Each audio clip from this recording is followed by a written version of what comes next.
Ken is living a boring life in his school when it starts to rain. He quickly goes inside where he realizes that his umbrella is missing. Just then, he is greeted by two of the school's most popular kids, Suzyun and Kazuki, who have no problem sharing their umbrellas with him. Ken is excited to be with the popular kids for the first time. Suddenly, both Suzyun and Kazuki start hearing loud bells, but Ken thinks both of them are tripping balls since he hears nothing. Trying to hear the bells too, Ken gets close to them when suddenly a magic circle opens up, transporting them to another world. Kazuki wakes up Ken as they see that there is a king sitting on the throne. Ken questions where they are, and seeing the visible confusion, the king introduces himself as Lloyd Linger. He apologizes for causing them inconvenience, but reveals they are summoned to become the heroes since this kingdom was attacked by the king of demons. He further explains that even though they were able to repel the demon lord's army attack, they are still a great threat to the kingdom. Kazuki starts tweaking out about being called to another world without their permission. He immediately demands that the king send them back to their world. However, the king apologizes since they had no way to send them back. Kazuki refuses to accept this, claiming that they have a family waiting in their world. When he gets a bit mad, every knight in the room points their weapons at them. Ken tries to calm Kazuki down, explaining that doing this is pointless. Then, the king and the rest of them kneel in front of the three.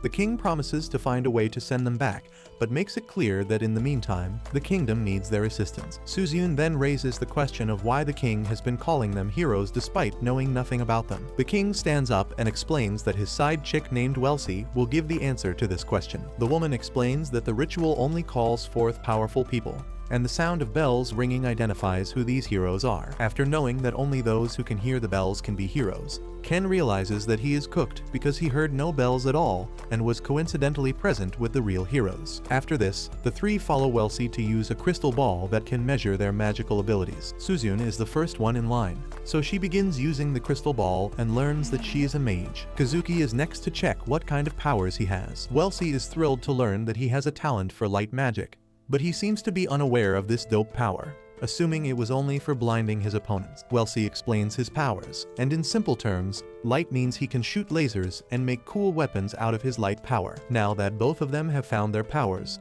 it is Ken who is next to see if he even has any powers or not. When he finally touches the ball, it turns green. The other two think that it's a good thing that Ken has powers, but Welsie is scared, like she had just seen Batman after jaywalking. She grabs Ken and runs towards the king like there's no tomorrow. She tells the other two to stay put as she sits in front of the king with Ken by her side. The king makes fun of him at first, but his nuts come in his mouth when she tells him that Ken made the crystal glow in green color. Even the knights are shocked at this. Ken assumes that his power might be something bad, but it is soon revealed that his power is super rare amongst the heroes. While they are talking, the only other woman who possesses this power walks inside the room. Her entrance makes everyone shit their pants like she's Prime Thanos with all 6 stones. She meets with Ken and introduces herself as Rose. The king makes an excuse by saying that Ken is a normal boy and that the real heroes are in another room. While Rose is leaving to see the other two, Ken asks the king why his crystal turned green and what it means. Rose hears this while walking out and stops like Darkseid holding Superman's cape. She turns around and says that if it turned green, that means Ken is a healer, which is rare. She explains that because she needs a healer, Ken is coming with her. The king tells his side chick to use her magic and send Ken away in a bubble, but Rose manages to break it and take Ken with her. The king is against this, but Rose claims that she needs another healer in her team. Back with Kazuki and Suzyun, Welsie tells them that Ken is a healer, and that another healer took him for training. He is safe, but the only problem is that the training will be very hard. We now see Ken in Rose's place, where she introduces him to her team, and all of them look like top-tier gooners. Ken is scared to be with such people, and as expected, they start to bully him like he's a twink in prison. Rose comes and stops them from bullying him and tells Ken to rest well tonight because tomorrow their training starts and she will personally train him since the other healers are elsewhere. At night, Ken is worrying a little bit, but then decides that worrying won't do anything, so he should just jack off and sleep. On the other side, Rose is also thinking about Ken because she is curious about this healer that came from another world. The next day, Ken wakes up as a member of his team tells him that someone is here to see him. When he goes out, he sees that it is none other than Suzyun and Kazuki. They are worried for him since all they were told was that he practically got kidnapped. He says that he is alright, but remembers the whooping he took yesterday from Rose and explains that his training will start today, which will be super tough because of their talk. All three of them seem very motivated to work hard. The second both of them leave, Rose comes and gives Ken a diary, telling him to write everything he learns in this diary. After this, Rose tells him to put his hands on his chest and feel energy inside once he senses it. Rose explains that it is his healer energy and he will be using it a lot in this training. She brings him inside for a moment and gives him a huge book. She tells him to read it before the training starts because it has all the information about this world, including the demons and the monsters. Later on, Ken's training starts with simple running, but whenever he gets tired, Rose heals him a little bit and tells him to keep running. She goes very hard on him and even goes as far as to heal his Jayat so he can keep running. Days are going by and all he does is run, while Rose only tells him to go faster. When frustrated by this, Ken demands an explanation, and Rose says that he will have to run towards injured soldiers to heal them in battle,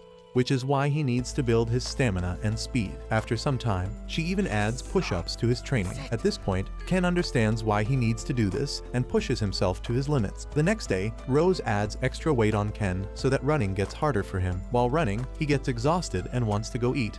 He goes inside and sees that someone else ate his lunch, so he throws a very valid crash out. While he chases the man outside, he realizes that Rose was behind all this and he fell for the rage bait. Rose did all this just to make him run even more. After this, Kazuki and Suzune come to visit Ken again alongside the commander of the king's army named Siglis and the king's daughter named Celia. They see that Ken is doing push-ups with huge rocks on his back and realize the intensity of his training. They also notice that he is visibly more muscular. The commander, Siglis, sees this and instantly gets mad at Rose for practically abusing a kid. She explains very calmly why this intensity is necessary to fight against the demons that are likely to attack anytime soon. The rest go away and sit together when Ken realizes that the new girl with them is the king's daughter. He gets very formal with her and apologizes, but she's low-key chill, so he calms down to have a chat. They eat a nice piece of bread and start talking. Suzune pulls up Ken's shirt and starts simping over him, seeing that he has developed a nice six-pack. Kazuki, on the other hand, explains that their training has been pretty simple, where they just use their magic and practice sword fighting with Siglis. Ken tells them about Rose and how hard he has been training for her. They get very worried for him because of how hard Rose has been pushing him.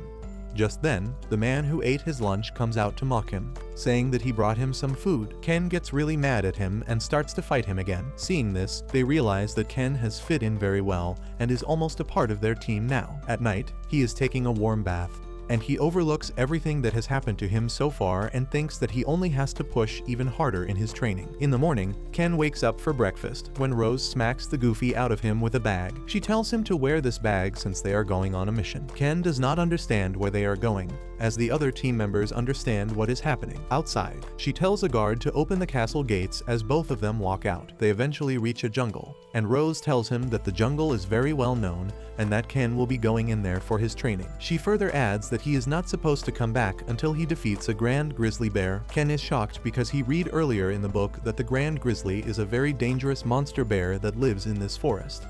He is scared to go in there, but Rose gets pissed off and throws him in the forest. He is about to fall very badly, but he uses his healing powers and his muscle strength to land in a way where he doesn't get hurt much. While he is thinking about his mission, a grand grizzly suddenly comes from the back. He starts running away and thinks the bear will slime him out no diff, but he believes in his training and runs even faster. While running, he notices that two blue bears also join them, so he keeps running instead of even thinking about fighting them.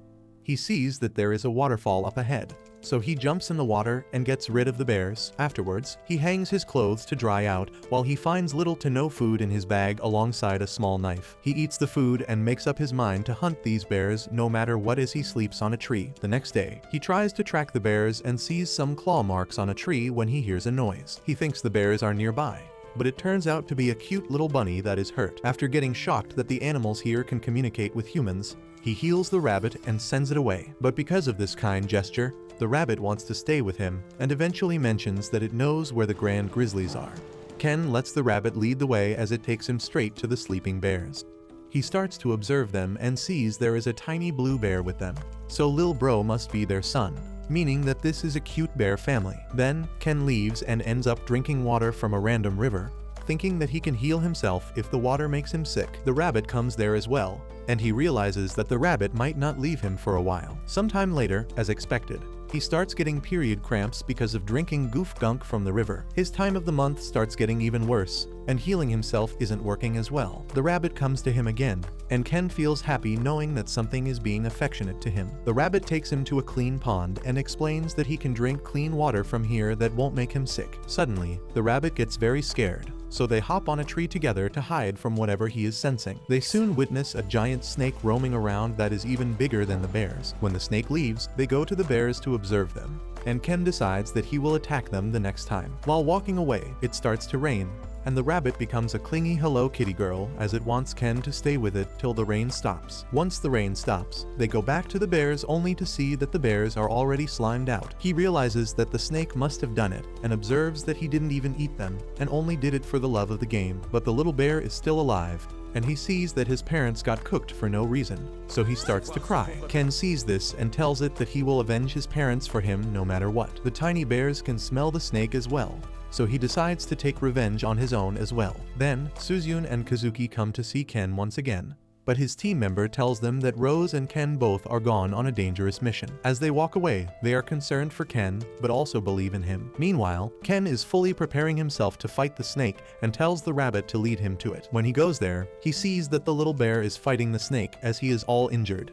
He sees that the snake is distracted, so he starts to attack. The snake is very fast, but Ken dodges its attack and jabs a wooden weapon in its eye. The snake eats him away, but Ken uses his healing powers to stay strong.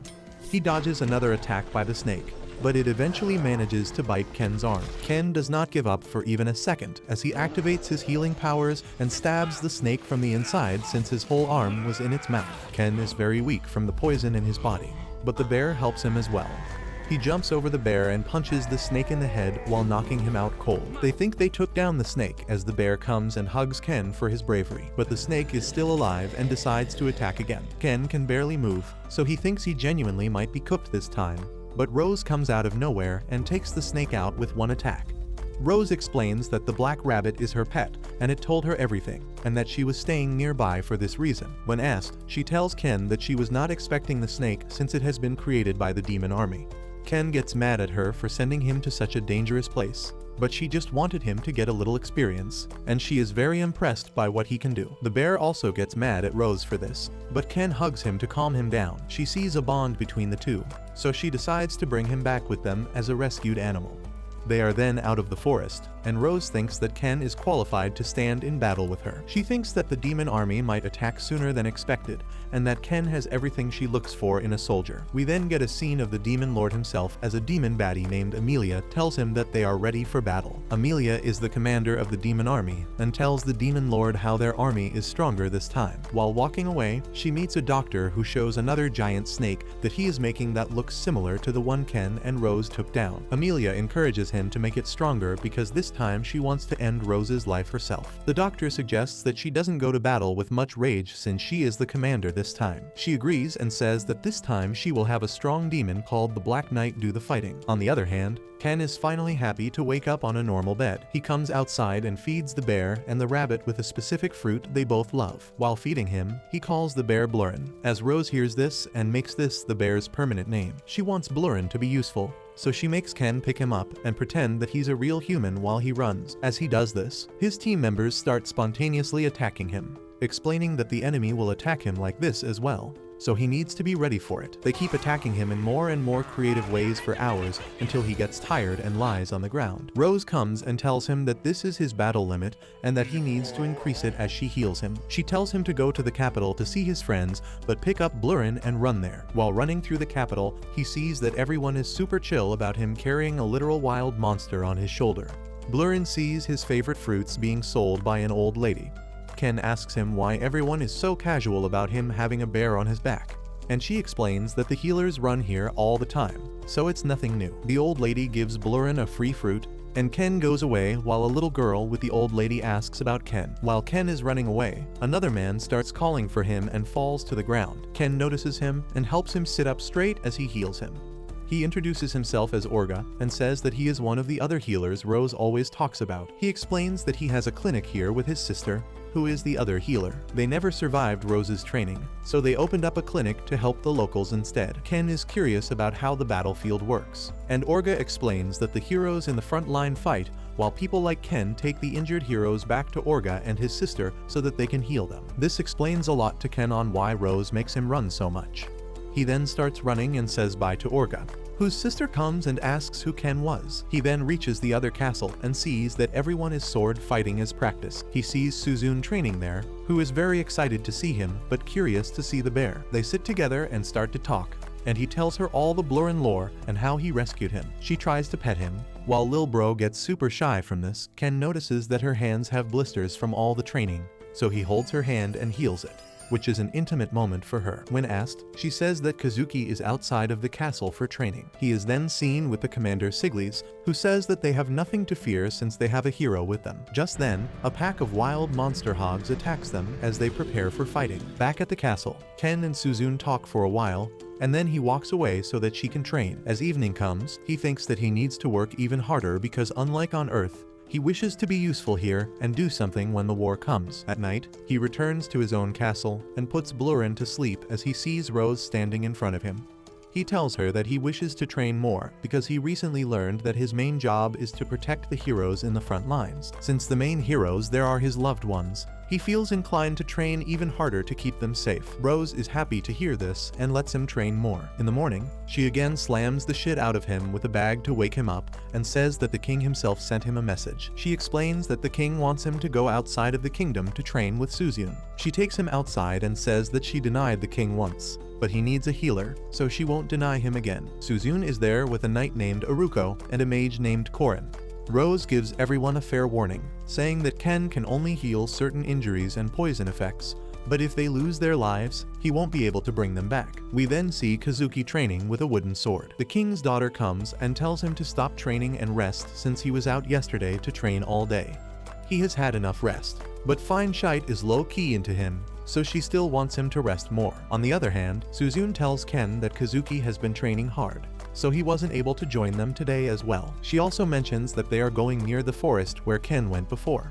He gets concerned about Blurrin because he might get trauma since he saw his parents getting slimed out in that forest.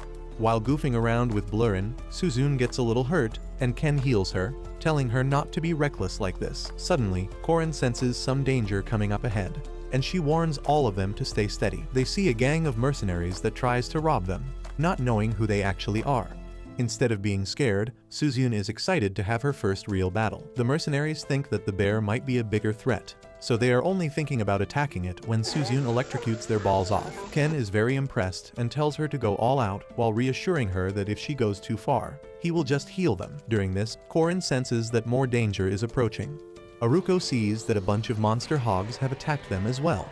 Blurrin and the rest are fighting the hogs when Ken sees one coming right towards Suzune. He comes in front of it as both of them get hit and get yeeted far away in the forest. While landing, Ken uses his healing powers again to have a safe landing where none of them get hurt too much. But both of them fall in a river, and Ken recognizes that it's the same river where he fell, so it might have a waterfall as well. He tries not to, but both of them fall into it and go even deeper inside the forest. Ken seems unconscious, so Kazuki drags him out of there. Turns out he was still conscious, and it only makes her shy. To make things more cringe, he heals an injury on her cheek and makes her shyer. Ken is familiar with the place and knows how dangerous it is since he was here once before. While she thinks they should try to get out of here as fast as they can, he thinks that they should stay here for the night since it's going to get dark soon. He explains that he lived on a tree before, so they should do it again, but they find a nice cave instead. She agrees to stay here and uses her powers for survival. She electrocutes the water to take out as many fish as they can. She also starts a fire with her powers, and this makes Ken very happy since last time he had nothing to start a fire with. Ken then takes his shirt off to dry it, and Suzune gets shy seeing that he has become more muscular. Before anything else happens, some weird raccoons that look very cute enter the cave. Ken remembers that he read about them in the book and knows that they are poisonous. Despite the warning, this dumb bit touches the very poisonous raccoon and gets bitten instantly. Ken starts tweaking out and tries to heal her. Back at the castle, the king tells Kazuki that Ken and Suzune have gone missing since they got attacked by hogs and fell in the forest. He gets mad at them, and despite the reassurance that they will send a team after them tomorrow, he thinks tomorrow will be too late. Rose suddenly walks in and tells him not to worry, expressing the trust she has in Ken and his skills. At the forest, Suzune is all healed up, and they decide that one of them should sleep and the other should stay up for lookout. While Ken is trying to sleep, she starts talking to him and asks him if he wants to go back or stay here. His answer is neutral because he wants to stay here as well as go back. Suzyun claims that she never had anything on their world and she always felt trapped.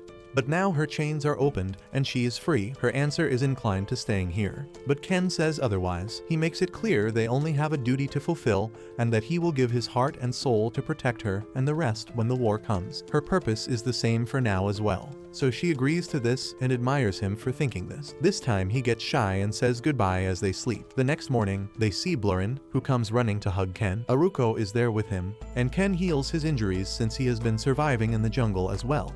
He explains that Blurren started smelling Ken and ran towards Ken, so he had no other choice but to follow him. Blurren then again smells something and takes them to another spot. Ken recognizes that this is the place where the Ops 5 checked his parents with a Glock.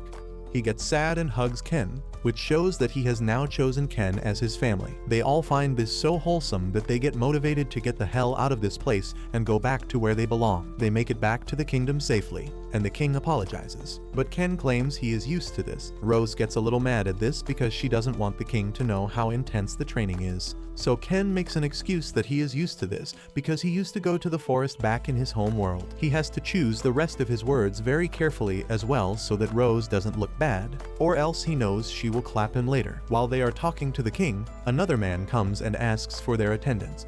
He takes them to Kazuki and the king's daughter, who were very worried about them being lost in the forest.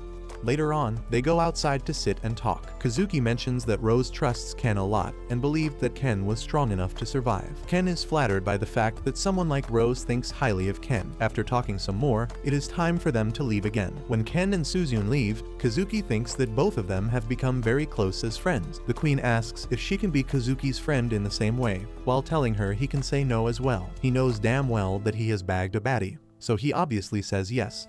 We then see the king, who is talking to Rose and Siglis at the same time. He asks for reports regarding recent events, and he gets to know that many monsters have been fleeing and attacking people. Everyone knows that this means the demon army is preparing to attack, and they are scaring the enemies away. He sends Siglis away to prepare his army and be ready for an attack at any given time. Rose is left behind all alone with the king, and he wants to ask for a favor. Rose figures out that since she is the fastest runner, the king wanted her to run to the border and find out what the demon army is up to. When she says that she is ready to do this, the king comes closer to her and asks why she doesn't lead the people into battle anymore. She puts a hand on her, like she's Guts from Berserk, and explains that in the previous war, she got many scars and lost many subordinates, which is why she has turned to healing people instead of ending their lives. The king is shocked when she mentions that this is why she is looking for someone brave enough to never die, and that person is Ken. After yapping for this long, she leaves so that she can run towards the border. Ken, meanwhile, is with his teammates when a team member tells him about a letter and a map. He explains that Rose won't be joining them for dinner tonight and that she wanted Ken to deliver the letter right to the location she pointed out on the map. Ken is confused but decides to do as told. At night, we see the demon army making a bridge between the borders, and they are led by Mommy Amelia and the Black Knight. They both quarrel a little bit, and the Black Knight leaves, telling her to call him when the bridge is done. The doctor comes there, and Amelia tells him that the bridge will be done in a while, and then they can invade the kingdom. Suddenly, they are told that there is a person nearby who throws a tree bark at the bridge and breaks it. That person is none other than Rose, who has generational beef with Amelia, but her job here is done since she broke the bridge and got her army more time to prepare. Meanwhile, Ken is looking at the highly detailed map and is trying to find the location where he has to go. While he is walking by, he sees the old lady, who asks him if he wants to buy fruits. While he tells her that he will buy them when he goes back home, the same girl that asked about him before is secretly staring at him again. He then reaches the location and realizes that it is Orga's clinic, and his sister, Yuru, greets him in the clinic. They both get familiar with each other, and she tells him that his brother is in another room with a patient. Both of them are curious, so they start peeping and see that Orga is healing a little boy who was hurt very badly. The boy points out Ken and asks who he is, so Orga comes out and starts talking to him.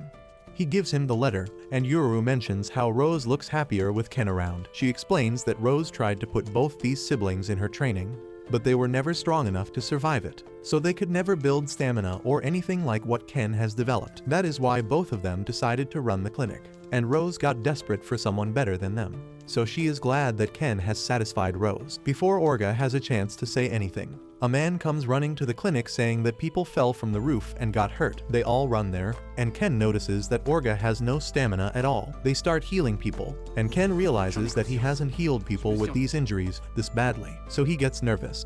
He thinks that he isn't able to do this and gets even more nervous when he realizes he would have to heal even worse injuries in the upcoming war. Olga sees this and tells him to lock the hell in and focus, or else the person can lose his life. He gives him words of advice, and Ken also thinks that Rose believes in him so much, so he must believe in himself as well. After doing all this, he finally manages to heal the person, and he feels good about himself. Olga and Yuru also tell him that he did a very good job, and they would love to have his help at the clinic again. Ken then leaves on good terms, but Olga is a bit worried because he mentions that the letter stated that war will come anytime and that they need as many healers as possible, meaning that Rose is calling Olga and Yuru for war. She gets a bit worried because they cannot refuse and they will have to go.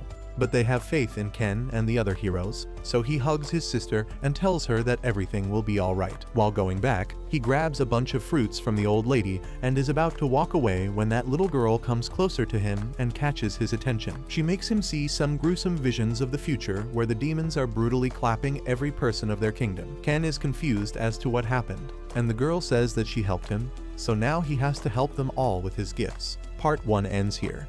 Like the video for part 2. Watch this next video for more entertaining stories.